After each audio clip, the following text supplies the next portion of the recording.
Hello everybody and welcome back to Yalan app. In this tutorial, I'm going to show you exactly how to fix any Instagram bug. So if you're currently experiencing bugs on your Instagram account basically, or on your Instagram app, well then this video is going to be perfect for you. So what you can actually do firstly is to just close your Instagram app, and instead we're going to open up our settings app. So go into your settings app, and now you should be taken to this page right here, as you can see. Now in here, we're going to scroll down a little bit and then click on general. So click on general, scroll down a little bit again and click on storage. And this might take a couple of seconds to load, just so you know, but it's just going to take a couple of seconds depending on how much memory that you actually use on your phone right now. And as you can see, I use quite a bit, so we're going to wait just a couple of more seconds.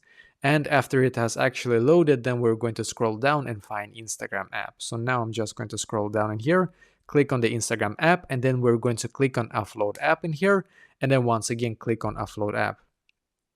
Just going to take a couple of seconds for this here to load. And then we're going to click on the blue button here again, because what will happen now actually is that you will now be able to, as you can see in the top left corner, it says loading here for me, and that is basically that my Instagram app is now going to auto update to the latest version. Because when you do this, and by the way, you shouldn't be logged out of your accounts if you actually do this, but what will happen instead is that you will now auto update your Instagram app to the latest version, and that is basically exactly how you can fix any Instagram bug.